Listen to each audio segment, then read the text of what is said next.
राधे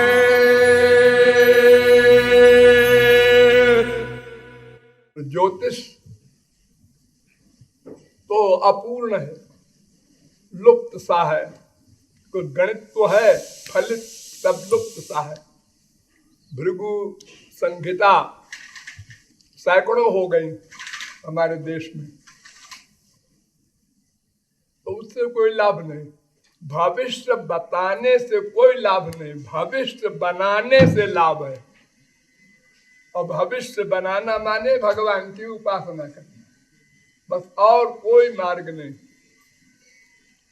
भगवान की उपासना में ज्ञान कर्माध्यनावृतम शर्त है। ज्ञान कर्म योग किसी का प्लस न हो, केवल भगवान की भक्ति। गुरु और भगवान बस दोनों को बराबर मानकर भक्ति करना।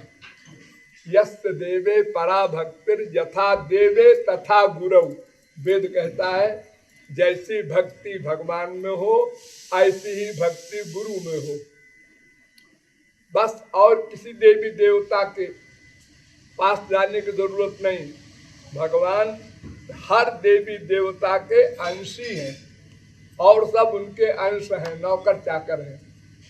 तो जब स्वामी की शरण में चले गए तो फिर नौकर चाकर तो अनंत है, किस किस के पास जाओगे? कोई जरूरत नहीं।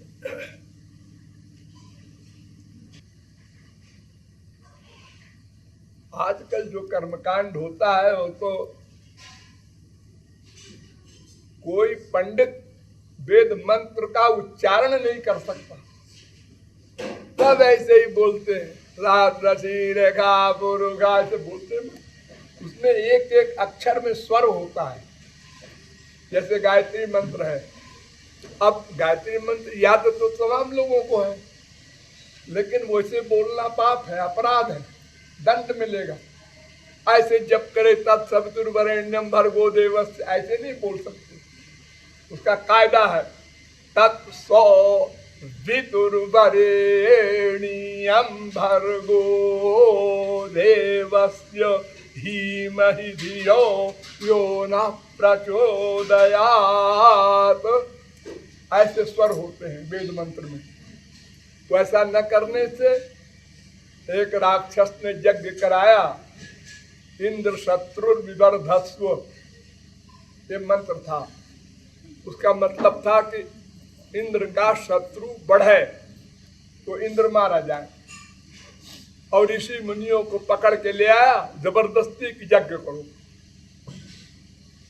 ऋषि मुनियों ने कहा ये वेद का तो जानता नहीं, अर्थ वगैरह कुछ उच्चारण वगैरह।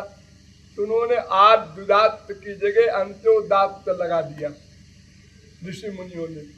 तो उसका अर्थ हो गया इंद्र बढ़े। और यज्ञ हुआ, भगवान प्रकट हुए, तो उन्होंने कहा जो तुमने मांगा दिया।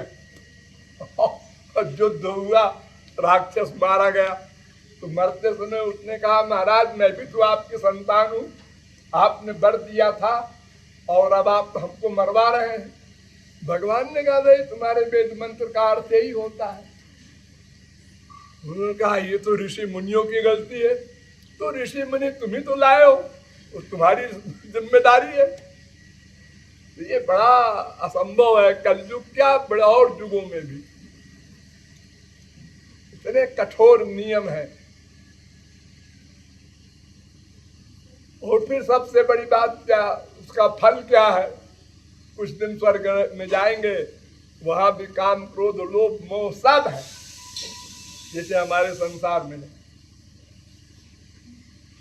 बात छोड़ो, केवल राधा कृष्ण और गुरु का चिंतन और रोकर उनसे उनका दिव्य दर्शन दिव्य प्रेम मांगना, और कोई कामना लेके नहीं जाना भगवान के पास। अरे उनके हम पुत्र हैं, उनकी प्रेयसी है, कोई भिखमंगे है क्या उनसे हम मांगे? और फिर मांगे तो क्या मांगते हैं? संसार। इस संसार को तो अनंत बार भोग चुके हर जन्म में, उसे क्या मांग रहे हो? अनंत बाप बनाए, अनंत जन्म में अनंत माँ बनाए, अनंत बेटा बेटी बीवी पति सब बना चुके। कहाँ है वो?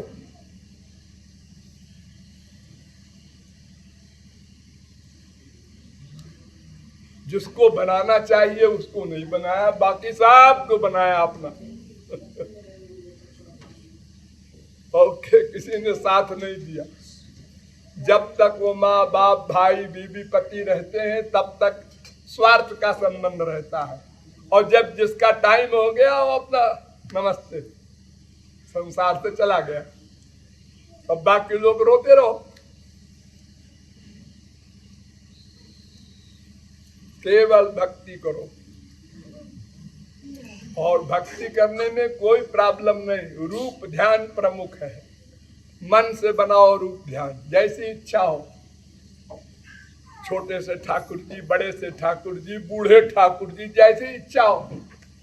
जो कपड़ा पहनाने की तुम्हारी इच्छा हो पहनाओ, मन से। बाहर से पैसा नहीं खर्च करना है, सब मन से। हीरो का हार पहनाओ ठाकुर जी को।